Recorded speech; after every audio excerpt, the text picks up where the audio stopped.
We're here today with John DiLeonardo of Humane Long Island, formerly Lion. John is a New York State licensed wildlife rehabilitator and nuisance wildlife control operator. Duck Defenders, an international project of Humane Long Island, is the leading online resource for domestic waterfowl rescue and advocacy in North America. They advise rescues and municipalities all across the continent about how to amicably resolve issues concerning ducks, geese, and more in their communities. So it's once again the time of year when families begin to think about giving one another gifts for Easter. Most city dwellers choose to give solid or hollow chocolate bunnies, candy, stuffed animals, and other small items as gifts to their children. However, another less common tradition that some islanders may not have heard of is to give Easter chicks, ducklings, and bunnies. These are baby chickens, ducks, and rabbits that are real life animals that will grow into full-sized animals if they survive. Some people find these small animals for sale at Easter time and decide to give them as gifts. However, these animals are considered livestock and require a lot of care. Most people who buy them do not understand this, and often they no longer want the animals once they start to get bigger. John is familiar with this issue and can speak on some of the concerns related to buying of Easter chicks, ducklings, and bunnies in New York. Good morning, John. Good morning. Thanks for having me. No problem. So what is Humane Long Island? We're the leading animal advocacy organization on Long Island. So we lead animal protection campaigns throughout the Northeast United States, primarily from Manhattan to Montauk. And we also do most of the domestic fowl rescue from Manhattan to Montauk. So ducklings, chickens, peafowl, guinea fowl. I mean, you name it, we do it. A lot of the animals typically not served by your traditional animal shelter. Oh, okay, great. So what is Humane Long Island's Duck Defenders project?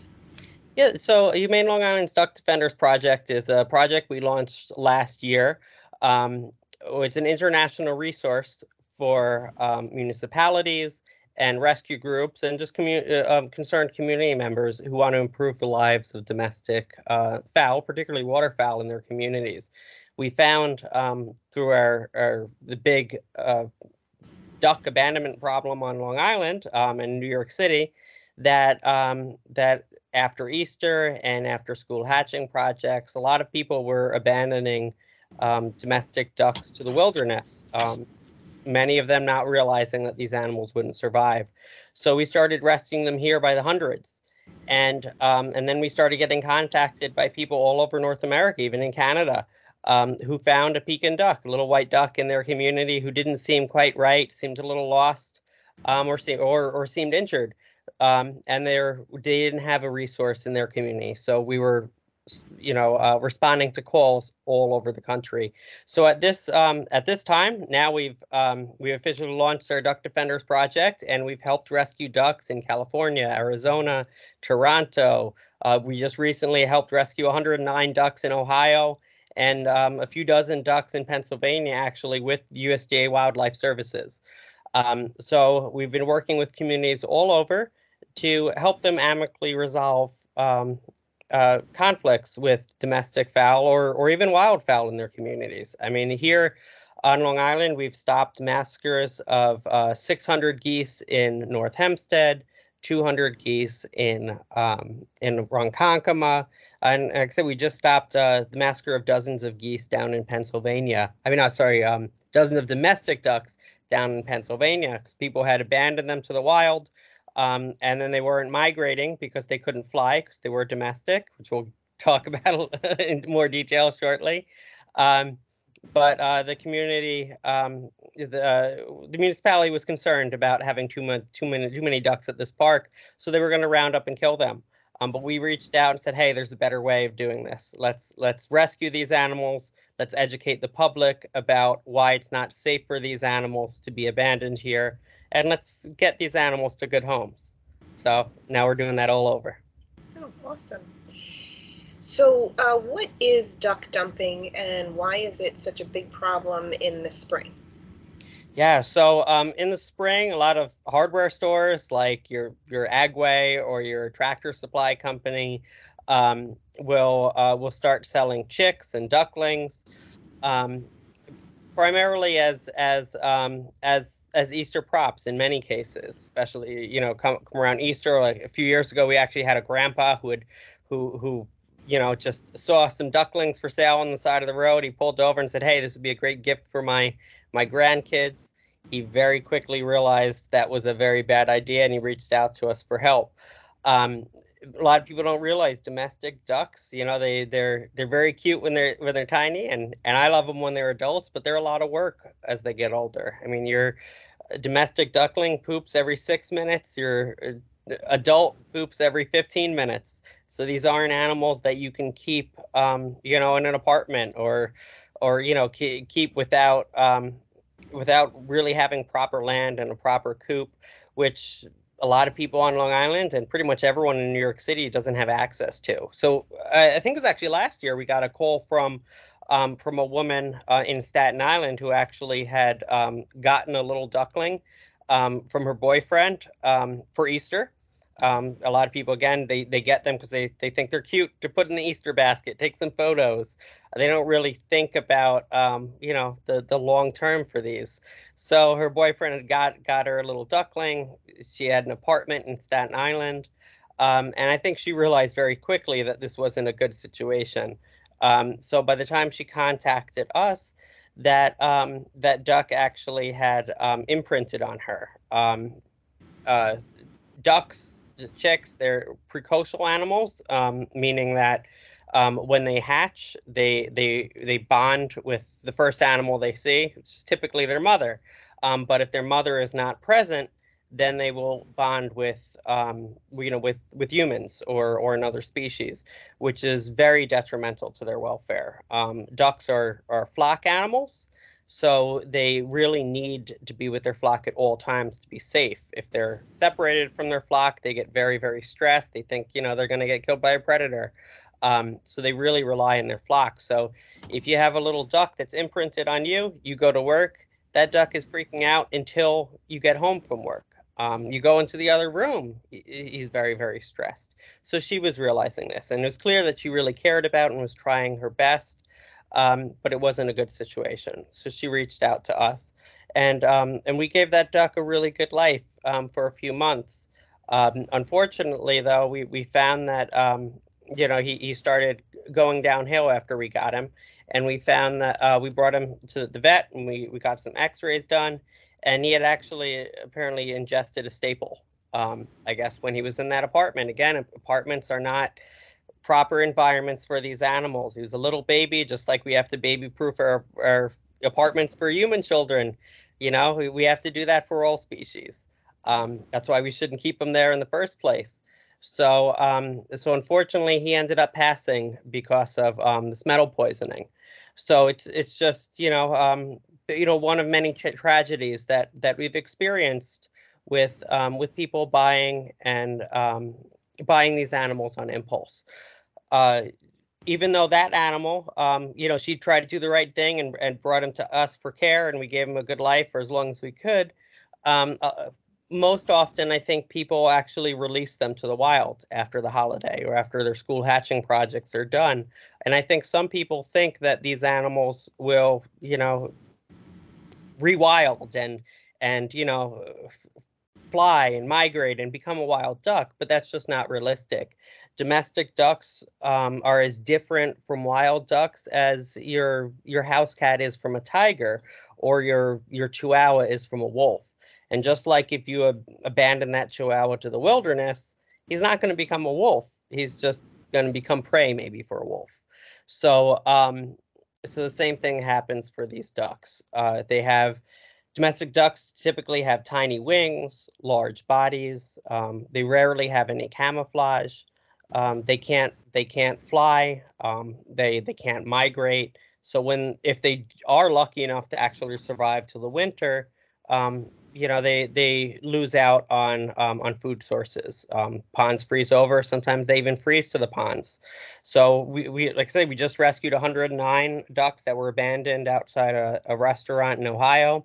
And even the restaurant was trying to feed these ducks, but 109 ducks requires a lot of food. And domestic ducks, since they are so large, and they can't, forage adequately like a wild duck can, they also need a lot more calories, a much higher caloric intake because they're so much larger. So they can't get to that from foraging.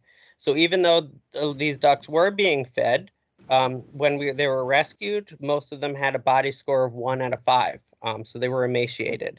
A few of them actually died from something called thiamine deficiency, which is a complication of starvation.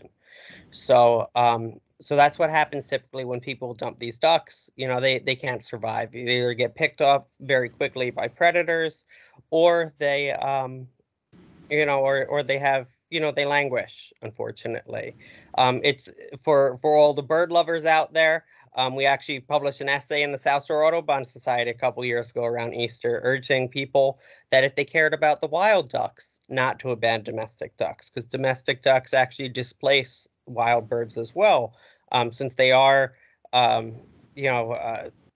trying so desperately to not starve. They will actually, bully the wild birds, and vice versa. The wild birds will bully the domestics. They just don't mesh very well. They also cause massive environmental degradation. If there is a large amount of domestic ducks in an area, because since they're starving and trying to get all the calories that they possibly can, they actually eat out the root structures of the plants all lining the pond or the body of water where they are, because naturally that's what ducks do eat. I know a lot of people will go down to the ponds and feed ducks bread. We always tell people don't do that. Bread is very, very bad for them.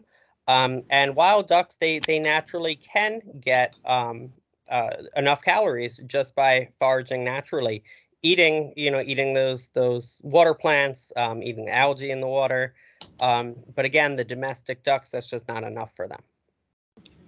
So what you were saying about the bonding, that actually seems like a good evolutionary thing, but not for humans in apartments and stuff. Like it's exactly a good evolutionary kind of a coping mechanism that they've evolved, so that in case they're in someone else's nest, which happens a lot. Like actually scientists recently stuck a chicken in an eagle's nest and an eagle in a chicken's nest, and the chicken took care of the eagle. Mm-hmm. The eagles ignored the chicken, and they looked at him like he was funny, and they actually, weirdly enough, didn't take care of him. Yeah. So they took him back because he was going to starve to death. But from an evolutionary perspective and just like a natural perspective, that's a really good thing to have, to be able to bond to whoever happens to find you in case you fell out of your nest or you fell on the ground or something. But yeah, I could see where it would cause problems if you're in a human's house with staples around and all kinds of other weird things that, like babies will eat whatever they find, apparently. So will ducks. Yeah. Well, I'm not surprised to hear that. I didn't hear that study. I'll have to look that up, but I'm not surprised to hear about the results of that. I mean, chickens, like ducks, they're fowl, and fowl are typically very good parents. Geese, even if something happens to a gosling's parents, her uncles, her aunts often will adopt that little gosling. Even strange geese will often adopt goslings. So, like if we find an injured little gosling and we have to take him away from the parents, or if we find one that's orphaned, something happened to the parents, we'll often, once that animal is able to be released, we'll release that animal to a pond under supervision, to geese parents that have similar sized babies, and very often they'll adopt right away. Ducks will do that too on occasion, but geese especially. I mean, sometimes you'll see a mother goose with dozens of babies, and those probably weren't all her babies originally. Something happened, and she took over those motherly duties.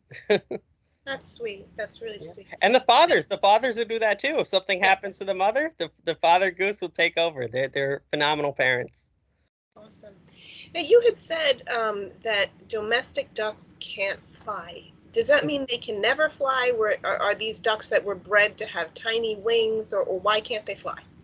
Yeah, so just like dogs and cats underwent thousands of years of domestication, so have domestic ducks. There's two species of domestic ducks. There's the uh, mallard varieties that were all domesticated from your North American mallard, the ones the that you see on typical pond. Most common ones, the females are brown speckled, the males have the green heads. um, so almost all of your domestic ducks are descended from them. So your Pekin ducks, for instance, those are the ones that are all white. They're very, very large. They were bred from those mallard ducks for the farming industry, and the farming industry wanted these animals to be very docile. They wanted them to put on a lot of body weight, and obviously they didn't want them to fly away from the farm. So they bred all of these qualities into them so that they're very large, that they have tiny wings, and that they're very, very sweet. And they didn't need their camouflage on a farm, so they lost that quality as well. Um, but unfortunately, they are due to all the inbreeding to get those traits, they are very susceptible to a lot of illnesses. Especially because they're so heavy, they're prone to something called bumblefoot, which is basically a staph infection. They get a little injury on the bottom of their foot, and then they're walking around. They get some dirt in there, and normally your wild ducks may get a little bumblefoot from time to time, but they're very light and they have good immune systems, so they fight it off. It's usually, it's like we have a cold, it passes. But since these animals were so inbred, typically they can't fight that off on their own. So when you abandon them to the wild, it just gets worse and worse and worse until it progresses to osteomyelitis, which is a bone infection, and which can kill them. So that's often when we rescue them from the wild, especially not limited to just the Pekin ducks, but especially the Pekin ducks are very prone to that. We've also bred into them, so they lay about 120 eggs in a year. A lot of people don't realize whether it's a chicken, whether it's a duck. Typically, these animals only lay about a dozen eggs in a single clutch in the wild. But since we've domesticated them, we've basically bred reproductive disease into them, so they lay so many eggs. But it takes a really, really hard toll on their body. So again, when you release them to the wild without proper medical care, they don't last very long out there. So they actually generate more eggs than they should. Yes. Like kind of like the same kind of stuff like they do to cows, where they make them generate more milk than they should and get bigger than they should, and then they can't even walk around. So it's kind of like that kind of thing. Absolutely. I mean, the factory farming industry it's a monster of an industry. We've bred all these animals. And most people don't realize even chickens, they only lay about 10 to 15 eggs naturally in the wild. The red jungle fowl is about, the females are about half a pound. The boys are about a pound. They're tiny little birds, but we've just bred them, the broiler chickens to be monstrous. And I mean, they'll eat themselves lame if you let them. Um, and and and the females, we actually just rescued two red star chickens. They lay over 300 eggs in a year, and we typically rescue them after people abandon them to the parks. We rescued one in Bay Park, another in Freeport. Um, when they become, spent after about 2 years. Same thing in the farming industry. Red stars are the ones that lay those big brown eggs. You'll see in the stores, it says organic, free range, cage free, and they're big brown eggs. Those are typically from red stars. And what people don't realize is after about 2 years, red stars develop such severe reproductive disease that in the factory farms, they just kill them after 2 years. So they don't, because they don't want to give them medical care. So they just kill them and they breed new ones. Um, so it's I mean, I'm vegan. Our organization encourages people take animals off their plate, and all animal products off their plate. Because once you get into the nitty gritty of these animals, whether it's a duck, whether it's a chicken, or whether it's a cow, I mean, I think if you saw what was going on in the factory farm, you wouldn't really want to consume that or be a part of that process. Right. And when you say reproductive diseases, Mhm. are there any like equivalents to what would happen to a person, like that someone would understand, or are these just Yeah, like to duck? yeah, sure, sure. So I mean, I kind of equate it to if a woman, had her menstrual cycle every day or 300 days out of a year, obviously, that would wreak havoc on her body. She would be pretty bad shape by the end of the year. You just think of how hard it is, once a month. Imagine that being nearly every day out of the year. So it causes them to get reproductive cancers. It causes them to get prolapses. It causes them to have all these different issues. So there actually is, some farm sanctuaries, for some breeds, including red stars, they'll actually give them an implant. It's kind of like you put a chip in the shoulder of your dog. They kind of put little chips into the chicken shoulders. So it's kind of like a birth control, and it will actually delay their reproductive, reproductive the reproduction of eggs, and they'll live a much longer and large and a better quality of life. So the red stars that we have, they lay so many eggs, and that they are chronically emaciated. So we actually feed them back their eggs every time they lay them, because they love them. It's great, and it actually helps them replenish all of those nutrients that they're losing from laying eggs so often. Okay. So when you say you feed them back their eggs, I'm assuming you do that raw, like you just like give them the egg I'll contents? usually Or scramble it up and put some veggies in there, make it a little treat. Yeah, make them a little omelet. palatable, Some people right? feed them back raw, but it's a little messy. Better clean up for us, and I hope a better treat for them. That's fantastic. Okay, so the next question, sorry, I got a little sidetracked there, but That's okay. All related. yes, of course. So where do the pet ducks and chickens come from? Yeah, so again, they come from these factory farms, where they've had these traits bred into them. And then even if you go to your poultry store, a lot of people say, "Oh, I don't want to order them online. They come from hatcheries. They're very cruel." Um, so they go to their local poultry store, believing that these animals are being bred locally, but they're not. They're all coming from the same sources. Whether you go to Tractor Supply or you go to your local mom and pop place, typically they're being bred on large hatcheries in Ohio or California, and then being shipped via mail order at a day old. Just like these, we actually just rescued two little ducklings that were shipped from California to where is it, Valley Stream, at a day old, and they were in very bad shape because we have a law in New York State that says people cannot sell uh, baby ducklings, chicks, or even bunnies in quantities less than 6 if they're under 2 months old. And that law is to cut down on impulse buys around the Easter season. So you need to commit to a whole flock. You can't just get one little duckling or two little ducklings and then stick them in your apartment somewhere. Um, and also, it's because when they do ship them, which UPS has banned, FedEx has banned, basically everyone besides USPS has banned it because of the cruel practice of it. Um, but when they ship them, they need adequate body warmth. Otherwise, they'll freeze when they're tiny babies. That's why they need heating lamps or heat plates. They need to be 95 degrees, close to 100 degrees. Um, for their bodies to develop normally. Typically, they'll get that way from sitting under the mother, but when in these hatcheries, they don't have a mother. They're just they're being they're the mothers are on a factory farm somewhere. They take their eggs away, they stick them in an incubator, half of them hatch, and they're sorted when they hatch. a lot of people don't realize when they do incubation rather than, sitting under the mother, there's also a very high infant mortality rate. Typically, the mother will be speaking to her baby, when she's, when the baby's in the egg, the baby's peeping to the mother's speaking to the baby. She's rotating that egg 20 times a day.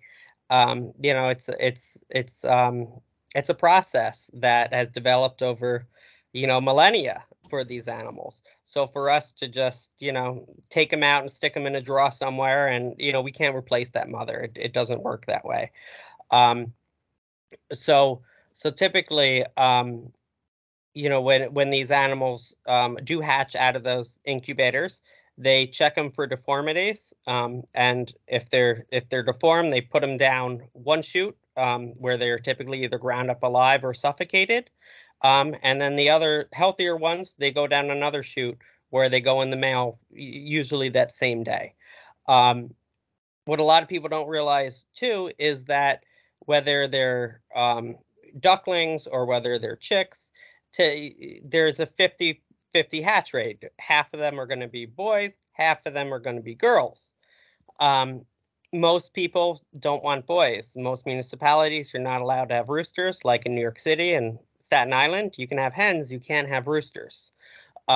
So what do they do with all the roosters? Typically in these hatcheries, a large percentage of those roosters go down that same chute as those deformed chicks, and they're ground up alive simply because they're boys. Same thing with ducks. Typically you need, ducks, especially in the mating season, can be very sexually aggressive. And it's easy enough to manage your flock and to separate the boys from the girls when they're, a little too excited at, that time of the year. But a lot of people don't want to deal with that. They want the ducks or they want the chicks for their eggs. And the boys, again, can't lay the eggs. So a lot of those boys similarly are just ground up alive, which is very cruel just for being boys. So we always tell people, if you do want to get a backyard flock, always adopt, don't shop, because there are plenty of animals. We rescue literally hundreds of these animals every single year that are being literally discarded like trash to our parks. And we need homes to provide them with. But if you go to a store or you order them online, you're giving money to this industry that's pretty much sticking chicks in a blender. So, the other thing that you said is that they come from factory farms. Is this an intentional additional revenue stream, or is this like, oh, oops, they hatched? Oh no, they do this on purpose. Yeah, they're breeding these animals specifically for this business. And that's why, again, we tell people to adopt, don't shop, don't give money to this business. So this business will go under. It's supply and demand. If people stop paying people to grind up these little babies, they'll stop grinding up these little babies. Yeah. And then you had mentioned that people who feed ducks in the ponds, that bread is bad for them. Is it just that bread in particular is bad for them? Is it because a lot of people, they like to take their kids to the park, and it's just like taking to a petting zoo or something, where it's like a childhood experience that a lot of people have had of being able to feed the ducks on the river. So I'm just curious, is there something better that people should give them other than bread? Yeah, that's a great question. I mean, we encourage people to keep wildlife wild. Try to refrain from feeding them, especially don't feed the babies. That's when they are, they're developing, and they need to get all their proper nutrition really from the wild sources, because they need to learn to forage correctly too. You don't want them to be reliant on humans. So if you are giving them something like bread or crackers or non-nutritive substances, they can develop something called niacin deficiency when they're babies. Their legs stop working, they fall over, and then they pass away. It's something that's very, very common even with domestic ducks. A lot of times people get them from the hatchery and they'll just feed them very low quality food. A lot of people don't realize that even if those little ducklings or those little chicks aren't ground up, if they make it down that survivor chute, if they are on a farm that's killing them for meat, within 28 days, they're killed. So they're still babies, they're still peeping when we kill them, for our meat industry, whether it's a chicken or whether it's a duck. So most of the food that you can buy for these animals is very low quality. It's only been engineered to get them to that 28-day mark. The only exception is something called Mazuri, and it's available on Chewy.com, Mazuri.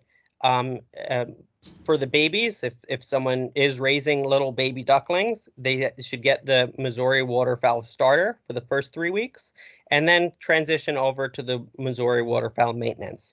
So if someone does insist on feeding the wild ducks, that's what we encourage them to feed. Get it off Chewy.com, Missouri waterfowl maintenance.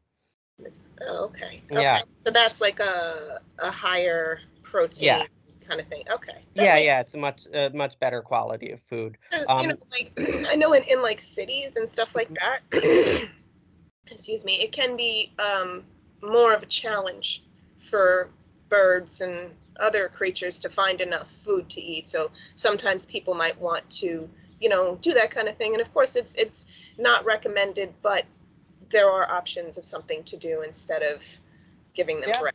And of course, Wonder Bread, the worst bread. Oh, yeah. Like nutrition, it's just, it actually gums up and turns into like little goo if you get it wet. Yeah. I mean, and it does that in their stomach too. It fills them up, and it expands in their stomach, and so they feel full, but they're not actually getting any nutrition. Right. So a lot of times people will. I mean, that's probably what was going on at this place in Ohio. People were feeding the birds, but they were still emaciated because they just weren't eating the right things. So again, it's best to let wildlife be wild. Definitely don't feed any babies. But if you do go out, get that Missouri waterfowl maintenance. Good treats if someone does have ducks at home. Healthy treats are frozen peas. You can stick that right in their water bowl, and they love it. It's very high in niacin. And watermelon. Watermelon is great. Usually when we do big transports, we drive ducks all over the country. We never ship them because again, ducks are not parcels, they're not packages. But when we do, sometimes we'll find a home all the way in North Carolina or Ohio. We have the long trips. We give them watermelon because it keeps them hydrated. They love it. And, they don't have such stinky poops if they're eating watermelon. That's funny. Yeah, it's interesting. I think people have started shipping themselves too, which is a terrible idea. No one should do that. Actually, I think there was reports a couple of months ago that 2 people died doing that. Wow. Because they put themselves in a box. They put some crackers and maybe a bottle of water, I guess. And they were delayed in the shipment, and they were in the box for more than 2 days, and they arrived not alive. So it was really kind of gruesome. But this was like this was a couple of years ago, like a challenge on one of those social sites where they made YouTube videos. I shipped myself to such and such, and I shipped myself to here. Wow. And the videos got millions of views. So then all the people decided to try to do it too. Well, that's exactly what happens to these ducks and these chickens. There's a storm or some delay, or they get sent to the wrong address, and the babies die. I mean, even we're talking about how bad bread is for these animals. The ones we just rescued, they were shipped by a Metzer Farms in California at 1 day old. And Metzer Farms actually put a little piece of bread in there for them. No water, just a little piece of bread. So, it's these babies, they're 1 day old. This is the most important stage of their development. And they're feeding them bread and encouraging people to give them bread. It just sends all the wrong messages. So where do people find these ducks and chickens? I know you had mentioned a couple of different kinds of stores, but are they found for sale anywhere in New York City or Staten Island in particular? No, you cannot buy them in New York City. Waterfowl are actually illegal to keep in New York City. So even the waterfowl hens, you can't keep ducks in New York City. We have done our share of waterfowl rescue in parks there, and we've even rescued some at live slaughter markets because live slaughter markets they're exempted from the prohibition on keeping waterfowl in the city. oftentimes, I mean, that's why typically most industries are exempt. Your agriculture industry is exempt from, the Animal Welfare Act. They're exempt when it comes to birds. They're exempt from the Animal Welfare Act. They're exempt from the Humane Slaughter Act. There's a lot of things that they can get away with that we can't. Like you said, if you or I was to stick a little chick in a blender, we'd be arrested. But if the agriculture industry does this in mass, thousands of times in a day, it's a normal agricultural practice. So, it's not technically illegal. So we do rescue them on occasion from live slaughter markets.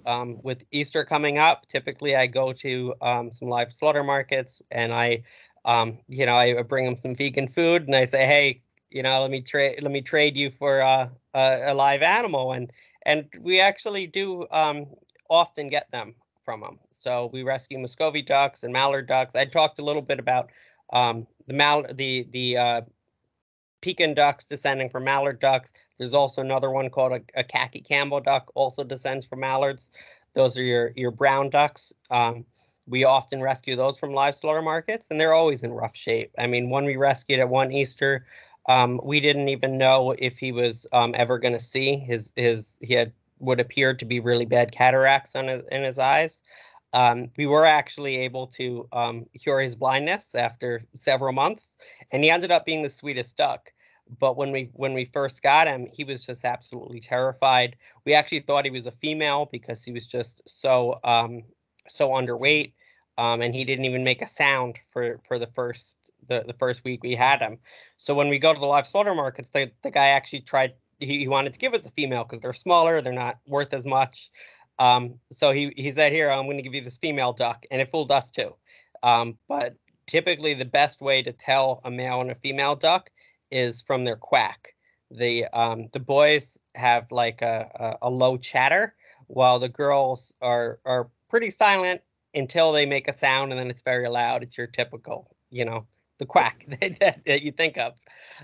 But this guy didn't make a sound for the first week, and every time we tried to handle him, he would just, bite us and hold on and be just very aggressive. But it was because he couldn't see, and he had been just neglected his entire life, first on the factory farm, then at this live slaughter market. But once his eyes healed up and we put some weight on him, after that first week, it was funny. I was outside. He made a quack, and I was like, "Oh, we got a boy!"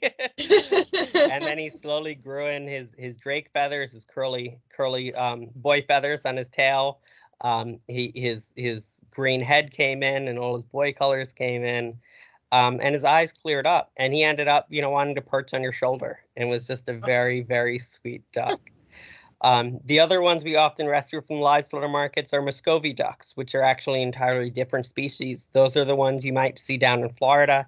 They're either white or white, or either all white or white and brown, white and black.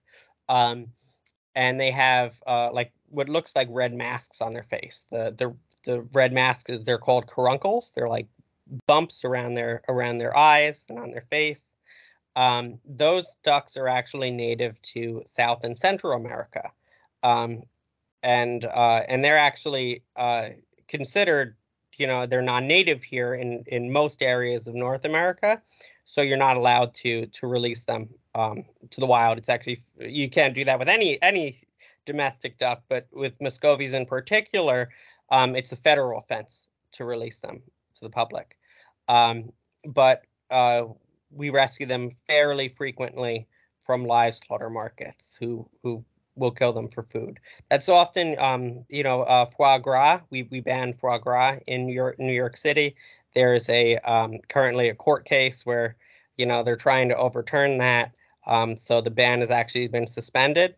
But foie gras it means fatty liver in French, and it's considered a delicacy, but it's very, very cruel. It's where they basically ram a pipe down the throat of a duck, and then they force feed that duck. We've typically foie gras nowadays is either from Muscovy ducks or hybrids between Muscovies and Pekins. Again, the farming industry, they found, that the Muscovy ducks are larger, they have a fattier liver, but the Pekins are really docile, and they want that more docile, mannerisms in them, so they're easier to handle. So they actually forcibly inseminate, one with the other. They naturally don't typically breed. You had kind of touched on this a little bit. Do ducks and chickens make good pets? They make good pets only if you're ready for a 10-year commitment and you have a nice shed and a lot of room and a lot of time to dedicate to them. I mean, they're Muscovy ducks in particular are very dog-like. They wag their tails when you see them. They do this huffing sound that's kind of like a bark. They're very excited and very sociable, but they're a lot of work. They require a lot of cleaning up after and a lot of space to properly care for them. They're definitely not an impulse buy, and they are not an animal that anyone in New York City or Staten Island should be keeping.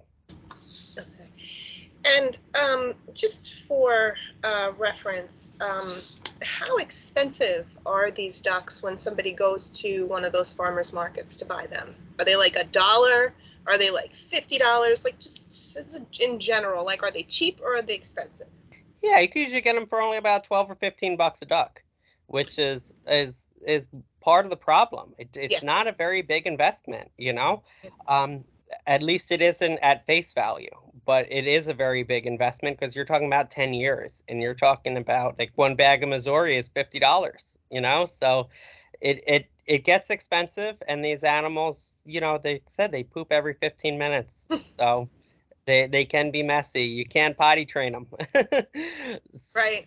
And when you say 10 years, so actually there's a guy on YouTube, I don't know if you've seen him, he has a duck as his best friend. He hatched her from a hatchling, and I don't remember what his name is. He's a really weird looking guy with these weird glasses. You can, if you look up on YouTube, I took my duck too. You'll find his stuff.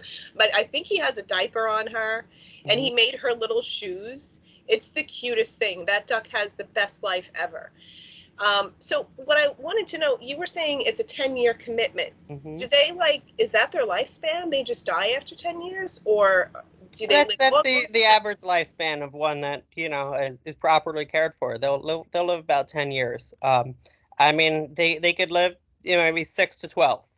If you're talking about geese, though, geese can live up to 50 years. So someone gets a little gosling, that's a big commitment. Okay, yeah, that makes sense. And you had kind of briefly touched on the laws to protect chicks and ducklings. I think you had said there's the law against having less than 6 of them. Are there other laws that protect them? Yeah, they're protected by your basic animal cruelty statutes in New York State. So, just like you can't beat or starve a dog or a cat, you can't do that to a duck. You need to provide them with fresh food and fresh water every day. They need shelter. So they're protected by our basic cruelty statutes. But that's typically for people like me and you. Again, when it comes to the industry is exempted from a lot of things that we are not. And I guess those industry protections would also apply to like laboratory animals. I know rabbits are commonly laboratory animals. I don't think ducks and chickens are, but I might be wrong about that. No, yeah, they experiment on all sorts of animals, including ducks, chickens, pigs, cows, beagles. Unfortunately, I actually got arrested last year protesting at the National Institute of Health for monkeys. They were actually using $50 million of our tax dollars in recent years, drilling into the skulls of monkeys, pouring acid in there, putting electrodes, really horrible stuff. But yes, you're right. The animals in experimentation are unfortunately exempted from most of our federal protections.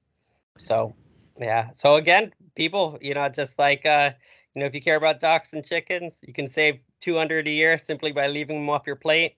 Same thing when it comes to your household products. Make sure they have that cruelty-free label. Actually, well, it's now actually pretty easy for us when it comes to cosmetics in New York State, because in January, a law was just enacted banning all products for sale in New York State, all cosmetic products for sale in New York State that were tested on animals. So we no longer have to worry about that when it comes to our cosmetics, but we still need to make sure that our household products, like our drain cleaners and our all our cleaning products basically, are not animal tested. So you can just look at the back side of the bottle, look for the little cruelty-free bunny, or it says this product and its ingredients were not tested on animals, and you're safe. We actually, I mean, a lot of people don't realize they still test on dogs and cats too. We actually rescued a cat a few years ago that was being used for product testing in a university upstate. And when we got him, his fur was like a Brillo pad. He had never socialized with any other cats before, so he was very, very sweet. But he took every behavior of another cat and even play behaviors as aggression, and was just always terrified and confused. So we helped him work through a lot of those behaviors. But unfortunately, he passed away about 2.5 years later, and he was only 2 when we got him, of very aggressive intestinal cancers. That we took him 3 vets. They all agreed it was a result of the products that he was being forced to ingest. Right. So I guess is it legal to have ducks and chickens on Staten Island? So it is legal to have hens, but it's not legal to have roosters or any type of waterfowl. So again, if people do want them, if you think you have the space for them, you need a large yard, you need a proper predator-proof, climate-proof structure for them, because basically your raccoons, your hawks, your opossums, anyone will make a meal out of those birds if you don't properly care for them. But if you are interested and you do have that property, you can contact us at humanelongisland.org, and we'll help get you some chickens the right way. Okay. And so how do you differentiate a domestic duck from a wild duck, let's say at a park? And what should you do if you find a domestic duck that you're pretty sure is a domestic duck abandoned at your local park? That is a great question. We've rescued tons of abandoned waterfowl at parks on Staten Island and parks throughout New York City. But we actually did a story with the New York Times years ago at Willowbrook Park, where people were abandoning all these domestic ducks. There were about 24 domestic ducks there when we got there. There were also some domestic geese. One of them had even been shot with an arrow. So obviously it was not a good situation for them. But typically your domestic ducks are much larger than your wild ducks. They they could be 2 to 3 times the size. They have these tiny wings. They have the large bodies. Typically, when the wild ducks will fly and migrate, the domestic ducks will not be able to follow. There may be some breeds that can get a little bit of flight, maybe to fly low to a couple feet off the ground, maybe from one end of the pond to another, but they're not going to be able to fly over a building. They're not going to be able to fly from a pond to a pond.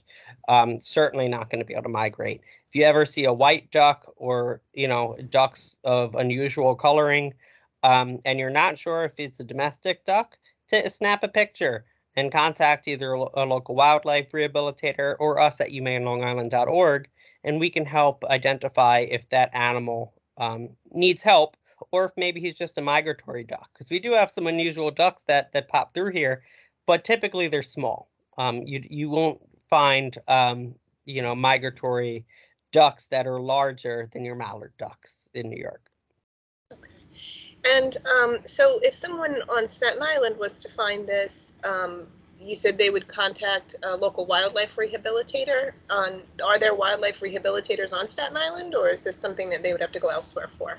Yeah, there's two. There's two on Staten Island that, but typically they'll get in touch with us anyway. Your wildlife rehabilitators may be able to help with identification, but typically they don't actually help with they won't take them in, because your wildlife rehabilitators will rehab the animal and then re-release them. You can't do that with domestics. You need to find a home. So we do work with a couple rehabbers on Long Island, on Staten Island. But typically it's just with identification. Maybe they'll go out and grab them for us, but then we'll pick them up. So you can contact us at humanelongisland.org.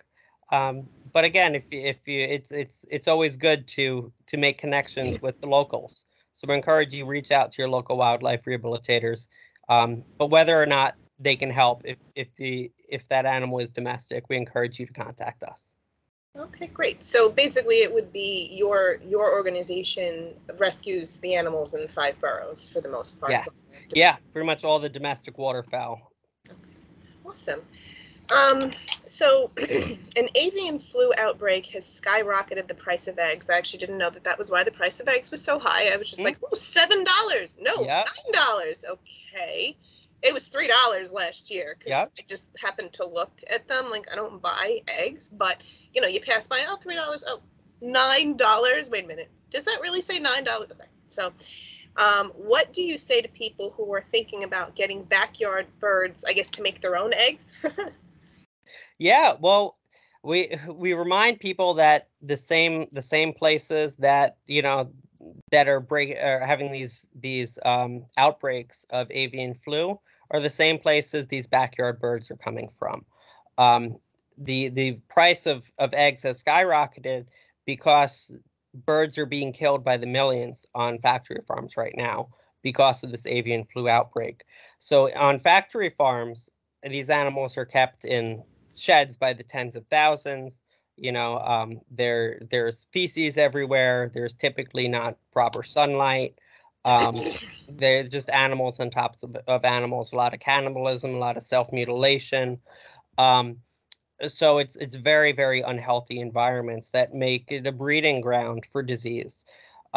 So avian flu, COVID, even, all of these zoonotic diseases, most of them, about the CDC says that about 75% of emerging diseases are zoonotic and come from, our humans manipulating,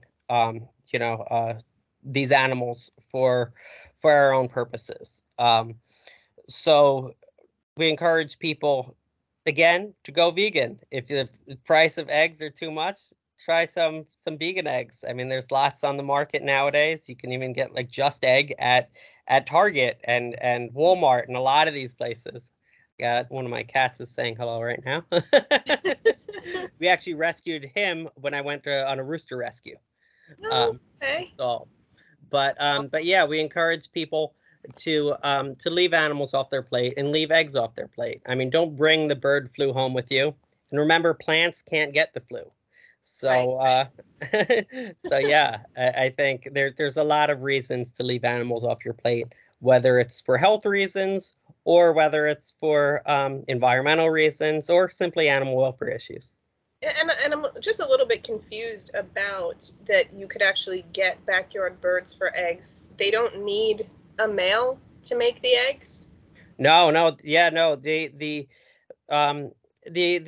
egg is basically like a period or menstruation. They're gonna lay the eggs anyway, and it takes a male to impregnate that female, so the egg will turn into a chick.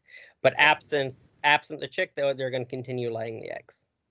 And if somebody was to get a bird that had avian flu and they were to keep it in a non-factory farm situation, is that bird still going to die from it? Is it something that birds can recover from? Because humans get the flu all the time. I think like 85% of them recover from it if they're healthy and they have a good immune system and stuff. Mm-hmm. Is it anything similar with the avian flu, or is the avian flu just like deadly? Well, there's a few different different types of avian flu. The outbreak that we're dealing with now is highly pathogenic and extremely deadly. Even if it comes to humans, I mean, it's very rare for a human to contract avian flu. But if they do, we're talking about one of the high path avian flus has 60% mortality rate in humans. The other has about a 30 to 40% mortality rate in humans.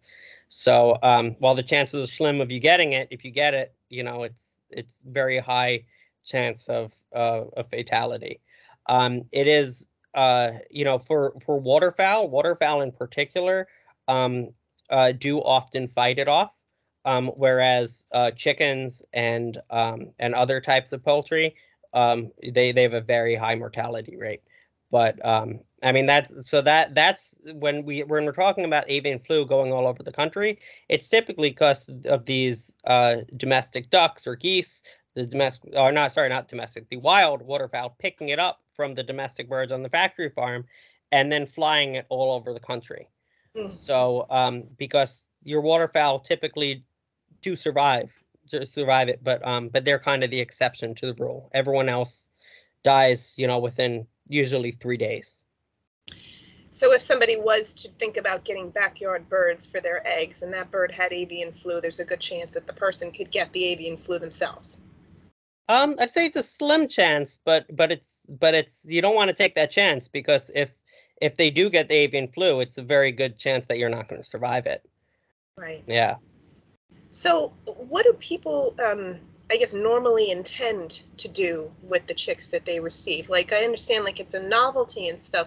Do people just not think ahead and think, oh, I'll just get rid of them, or I'll give them away, or like, do they just not think of it? Yeah, I think it's exactly it. They're buying them on impulse. They go, oh, they're so cute, they're adorable, I want to take them home, I'll figure it out. And and they can't figure it out. A lot of the times their answer is, oh, I'll just dump them on a rescue, or I'll release them in the park. Right. But we don't take owner surrenders. We'll give people resources, but we don't take owner surrenders, and I don't know any place that does, because there are so many birds in need of rescue to begin with. We just can't afford to clean up after people's problems. So when you say owner surrenders, so basically if somebody bought a domestic duck themselves, so they're the purchaser, you wouldn't, like, they can't just surrender it to you. No. Then they would basically abandon it in the park, and then someone else would call, and then you would end up rescuing the same duck. Is that correct? Well, we hope that they would do the right thing and not abandon them. If people contact us, we'll give them resources. We'll tell them how to properly vet homes. We're happy to help vet homes. We'll tell them how to properly care for them. We'll give them all the resources they need to fulfill that commitment they made when they bought that duck. That's the way we look at it. If you purchase this animal, you committed to this animal for their life. You can't just dump them on a rescue and say, oh, I don't want him anymore, I had him for 2 days, now it's your problem. If we did that, we'd be hoarders. We'd have thousands of ducks. I mean, we rescue about a thousand birds a year. Probably about 600 of those are ducks every single year. So if we started, opening the doors to owner surrenders, we'd be talking about 6,000 ducks. And it's just not a feasible thing. So again, we focus on education and teaching people that if you're not ready for this 10-year commitment, then don't buy that duck to begin with. And if you did make a mistake, well, contact us and we'll help you. But you're going to need to do the work. We're not just going to make your problem go away. So are there people, or like when you say, so there's resources, so are there people that these owners can contact that would then adopt the ducks for them and take care of them, or it, like, it's tough. It's tough. Yeah, it's tough. I mean, that's why we do a lot of our placements out of state or upstate. There's not many places on Long Island or Staten Island. It's New York City. You're not allowed to keep them to begin with. Long Island, most municipalities you can't. You can't in Nassau County. And Suffolk, some places you can, some places you can't. But even then, you can't have roosters in most places. You can't have a ton of male ducks if you have female ducks. I mean, we encourage people to do bachelor flocks or drake squads where you just have boys, because then typically there is a lot of gender fluidity with waterfowl in particular. So male ducks will mate other males. Some will actually bond with other males, like husband and husband. But typically they won't overmate. The females are much smaller, so they can do a lot more damage to them. I mean, even wild ducks, they have a very brutal mating season, but it's only for a few weeks. But with domestic ducks, we bred that mating season into them for multiple seasons a year. So, they could be 3/4 of the year, where they want to mate that female, and that female's already, already been so inbred to be so large that she can barely support her own weight. So now she has a big boy on top of her all the time. I mean, he can kill her just from trying to mate her. So we encourage people that if they do want to adopt and they don't have ducks already, consider starting a bachelor flock. Just stick with the boys. Boys are great. um, and typically, the boys can defend themselves against other boys if the boys are getting fresh. A girl can't do that. Right. So is your, even still with all of this stuff, so is your organization inundated with live chicks, ducks, and bunnies that you must then care for or find homes for shortly after Easter? Absolutely. Yeah. I mean, we've seen the problem get better a bit on Long Island as far as abandonment goes. But Easter is still a nightmare. I mean, I think 2 years ago we had 30 babies within a week of Easter. So we're hoping that this year is not that bad. But we're prepared. We're preparing, for the worst because it's been rough the past few years, especially since COVID. A lot of people, I think, especially in like 2020, they were staying home, and a lot of people were doing home hatching projects, where we had a whole bunch of developmentally disabled birds, a lot more than every year. I mean, every year we have a few that have development issues because people aren't feeding them properly or incubating them properly. But when they're doing these home hatching projects or even the school hatching projects, I mean, there's just such a high rate of developmental disability with these birds. And when it comes to the school hatching projects, typically, at the end of the project, they just send them back to the hatchery or the farm where they got them from. And then these birds are killed because they don't want them to mix the pathogens from the school with their flock. So they just kill them upon receipt of them. A lot of teachers don't realize that. But when it comes to the home hatching projects, they don't have that kind of deal going with the hatchery. So these disabled ducks end up either abandoned or people contact us. Um, and and again, I mean, if we can turn them around, we try to turn them around. But it's always heartbreaking after Easter because there's a whole bunch that we end up euthanizing because there's just nothing we can do with them. I mean, we had last year. Actually, I don't even think it was. I think it was last December. It wasn't even Easter. It was a little more unusual. Someone had bought two ducklings for a woman in Manhattan. I guess she got offended when I said it was her boyfriend. She said, "No, he's my suitor." He's just because she wasn't into it. But he had bought her two ducklings because she was an animal lover trying to impress her. And she was in an apartment in Manhattan. She knew it wasn't a good situation, but she contacted us 3 days after she got the ducklings, and one of them already had folding fractures of his femur. Of course, his bones were just so soft from malnutrition, that there was nothing we can do for him but let him go. So we have a lot of heartbreak around the holidays because we have a lot of stories like that. And I think she was a well-meaning person. I think that he was the one that made a mistake. She was trying to do the right thing, but it just shows how fragile these little babies are. I mean, they should be with their parents. They shouldn't be with us, and they shouldn't be under heat lamps. They should be under their mom. And you mentioned a couple of times school hatching projects.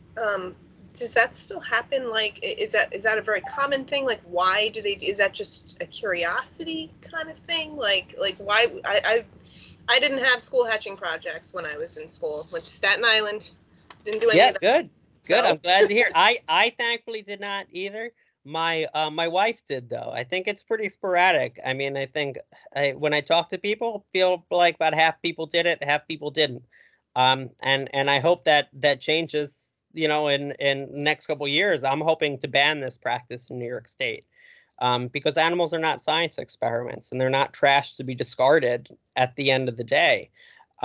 We should be. We have New York State has one of the strongest humane education laws on the books. I mean, elementary school humane education is mandated. Unfortunately, it's not enforced, and we find a lot of these schools are engaging in practices like this in violation of the humane education law. And even a lot of schools in New York City are engaging in hatching projects in violation of the health code, which says you can't have roosters. You can't have waterfowl. So if you're doing hatching projects with waterfowl, you're violating New York City Health Code as well as the Humane Education Law in New York City.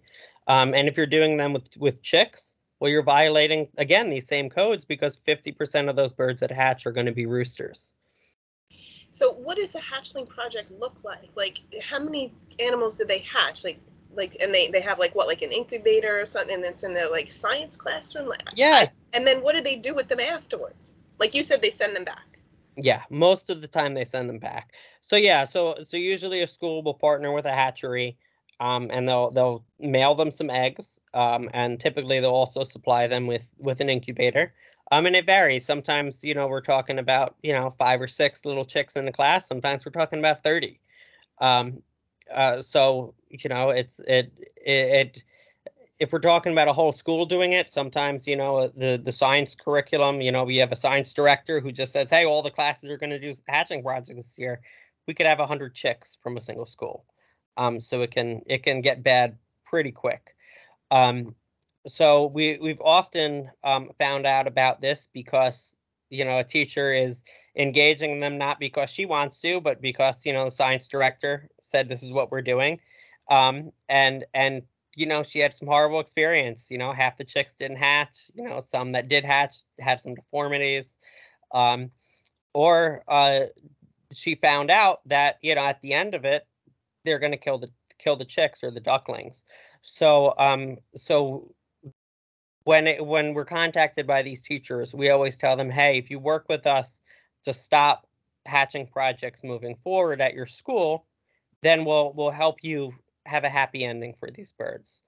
We find that that at the end of the school year, there's always a burst of abandonment of these animals. I think it's a lot of times the teachers will save a few, because they're trying to do the right thing, and then they release them, thinking, hey, maybe they have a better chance here than they do if I send them back.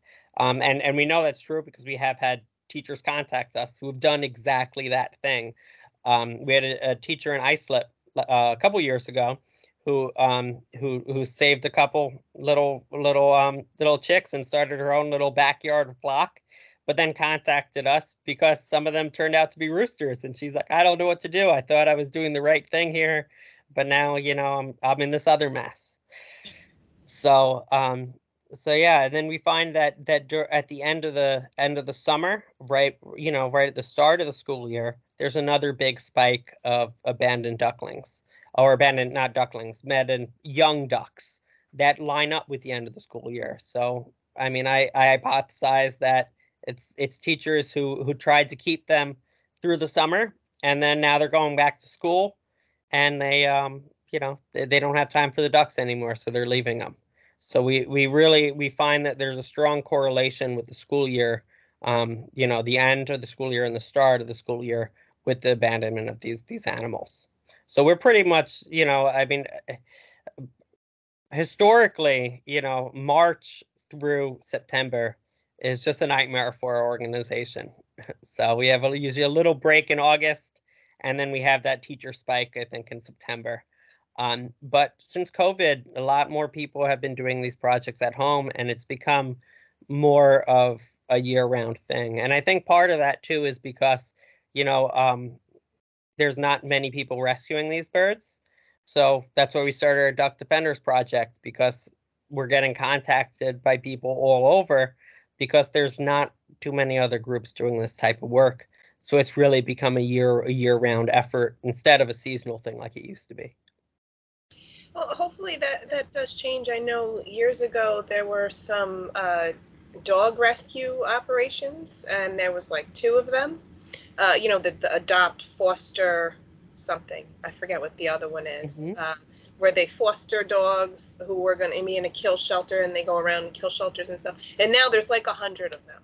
So there's like organizations, multiple ones in New York and every other state, who are rescuing dogs from the kill shelter, cats too, rescuing dogs from the kill shelters and having people foster them, which means you're not committing to having this dog or this cat for 10 years. You commit to him for a year.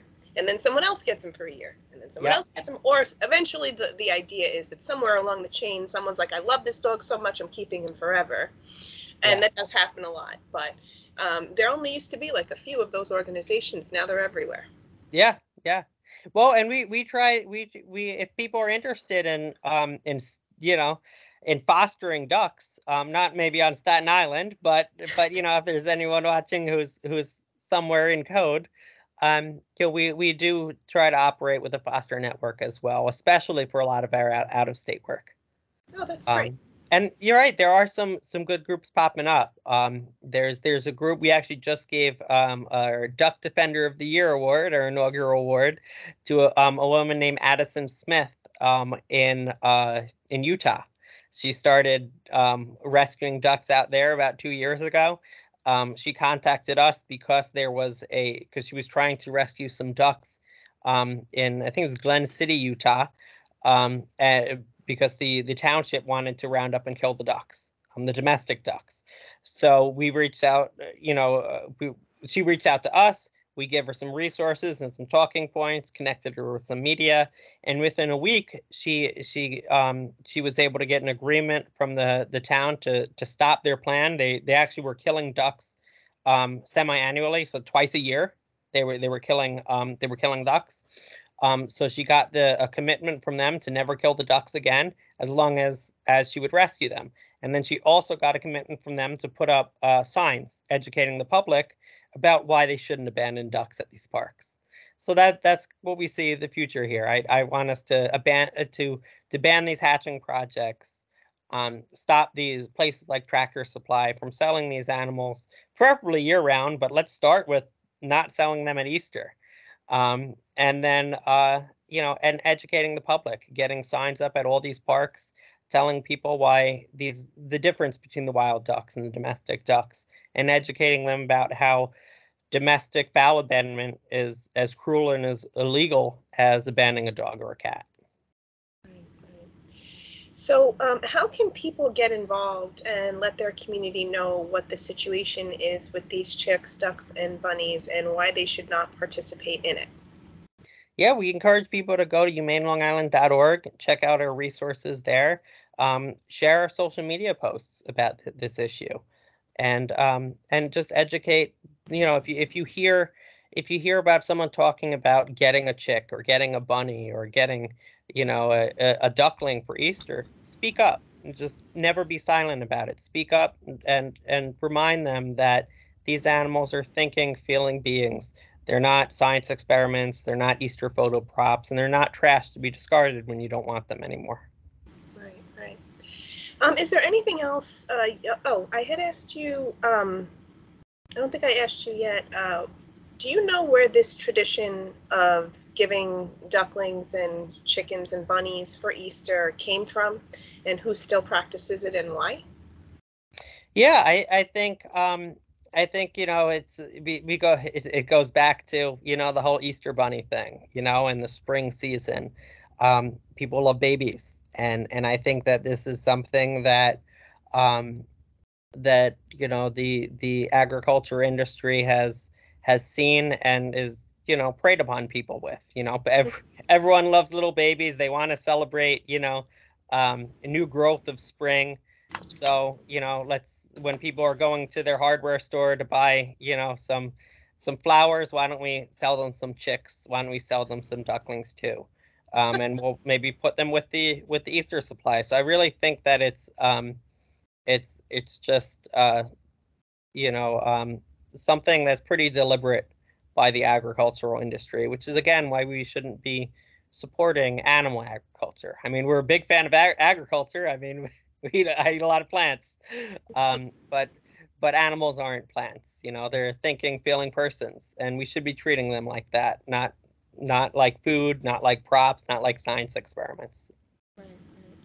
And I think that you had mentioned that you found some ducklings at a store in Long Island. So there are still like feed stores, and you said hardware stores, which is like the last place I would have thought that they would have been. Yeah. I mean, we don't have any hardware. Well, we actually do have a hardware store still on Staten Island, but they don't have any ducklings there.